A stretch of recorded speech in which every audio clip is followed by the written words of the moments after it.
Hello, everyone, and welcome back to Listen to Talk English podcast. I'm Luna.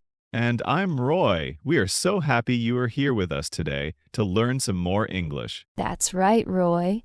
And today, we have a very important topic for all of you who are looking for a job. Yes, Luna. Today we are talking about English for job interviews. That's a long title, Roy, but it's all very important information.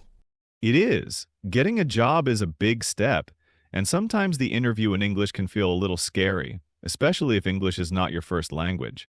Exactly. So, let's start with the first part, nervousness. Roy, do you remember your first job interview in English? Oh, Luna, I remember it very well. My hands were sweating, my heart was beating very fast. I felt like a little bird in a big cage. That sounds very stressful. I think many people feel the same way. It's normal to be nervous before a job interview. It means you care about getting the job. That's true. But sometimes the nervousness can be so strong that it makes it hard to think clearly and speak English well. I agree. So, what can our listeners do to feel less nervous? Well, the first thing is to prepare. If you know what kind of questions they might ask, you can think about your answers beforehand. That's a great tip, Roy. For example, they might ask you to tell them about yourself. You can practice saying a few simple sentences about your experience and skills. Exactly. And you can also practice talking about why you want the job. Think about the company and why you are interested in working there. Another good idea is to learn some common phrases used in job interviews. For example, "Thank you for having me," or "I am very interested in this opportunity." Yes, knowing these phrases can make you feel more confident. It's like having a little toolkit of English ready to use. And don't forget to breathe. When you feel nervous, take a few slow, deep breaths. This can help calm your body and your mind. That's right, Luna. It's a simple trick, but it really works. And remember, the people who are interviewing you were also nervous in their first job interviews. They understand. That's a good point, Roy. They're not trying to trick you. They want to find the best person for the job. And they want you to do well. Okay, let's move on to the next part, common fears. Luna, what are some of the things our listeners might be afraid of when they have a job interview in English? I think one of the biggest fears is not understanding the questions. Sometimes people speak very fast, or they use words you don't know. That's definitely a common fear. What can they do in that situation? It's okay to ask the interviewer to repeat the question. You can say something like, "Excuse me, could you please say that again?" Or, "Sorry, I didn't understand. Could you please speak a little slower?" Yes, that's much better than just saying yes when you didn't understand the question. It shows that you are trying to understand and that you are paying attention. Another fear might be making mistakes when speaking English. People might worry about their grammar or their pronunciation. That's natural too, but remember, everyone makes mistakes when they are learning a new language. The important thing is to try your best and not be afraid to speak. Exactly. And most interviewers will understand that English is not your first language. They are usually more interested in your skills and your experience than in perfect grammar. Another fear could be not knowing the right words to use. Sometimes you have a good idea in your head, but you don't know how to say it in English. In that case, try to explain your idea in a simple way, using words you know. You can also use gestures or body language to help. That's a good idea, and if you really don't know a word, you can try to use a different word that has a similar meaning. Yes, be creative with your English. Don't be afraid to paraphrase or explain things in a different way. Okay, Luna, let's talk about cultural differences. Are there any things our listeners should know about job interviews in English-speaking countries like the UK or the USA? Yes, there are a few things to keep in mind. In many English-speaking cultures, it's important to be on time for your interview.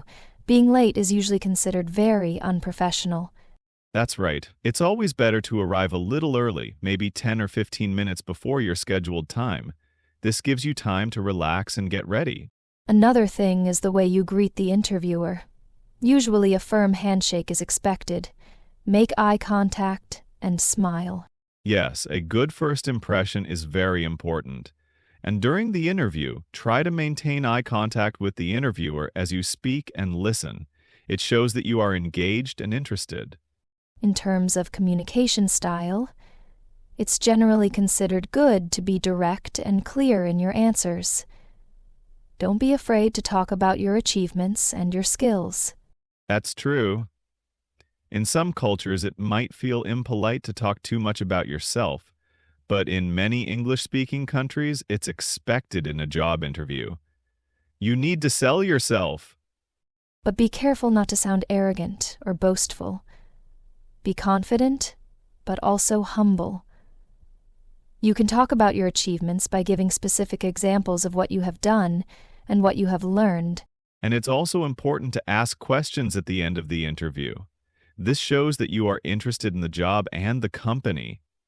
Prepare a few questions beforehand. That's a great tip, Roy.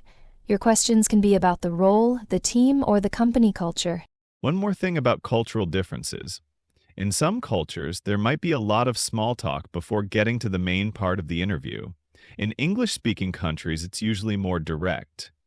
They might start with a little bit of friendly conversation, but then they will quickly move on to the interview questions. That's good to know.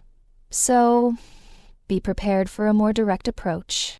Okay, Luna. Now let's talk about why a smile and confidence are half the battle. This is so important, Roy. Even if your English is not perfect, a genuine smile can make a huge difference. It shows that you are friendly, positive, and approachable. Exactly. When you smile, you look more confident and you make the interviewer feel more comfortable. It creates a better connection between you. And confidence is key. Even if you are feeling nervous inside, try to project confidence in your body language and your voice. How can they do that, Luna? Stand tall, make eye contact, and speak clearly and at a reasonable pace. Don't mumble or look down. Yes, good posture and clear speech are very important. Even if you make a mistake, don't let it shake your confidence. Just keep going and try your best. Remember, the interviewer is not just evaluating your English skills. They are also looking at your personality and whether you would be a good fit for their team. A positive attitude and confidence can go a long way. That's so true. If you are smiling and seem confident, the interviewer is more likely to remember you in a positive way. So, even if you don't understand every single word, or if you make a few grammar mistakes, if you smile and show confidence, you have already won half the battle. Absolutely.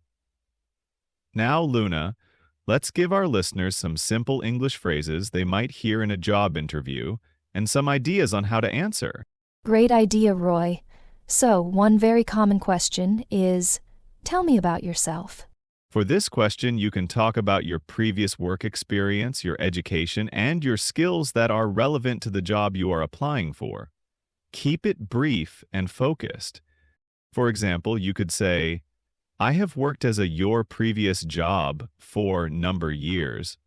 I am good at your skill 1 and your skill 2. I am also a positive adjective, for example, hard-working person. Another common question is, why are you interested in this job? Here, you can talk about why you want to work for this specific company and why you think this role is a good fit for you. You could say, I'm very interested in company name because, reason for example, it has a good reputation. I think my skills in your skill would be very useful in this role. They might also ask, what are your strengths? For this, you should mention skills and qualities that make you a good candidate for the job. Give specific examples if you can.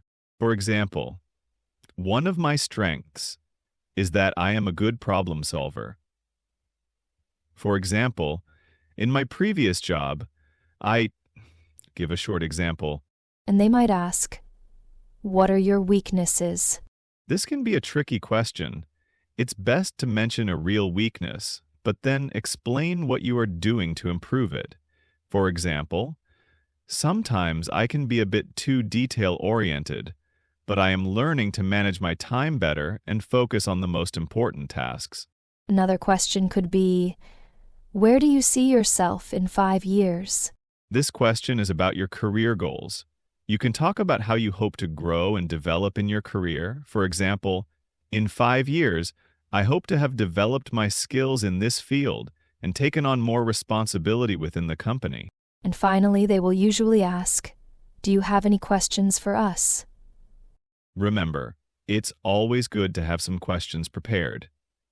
You could ask about the team, the day-to-day tasks, or the opportunities for professional development. For example, could you tell me more about the team I would be working with? Or what would a typical day look like in this role? These are all great examples, Roy. Remember, listeners, keep your answers simple and clear.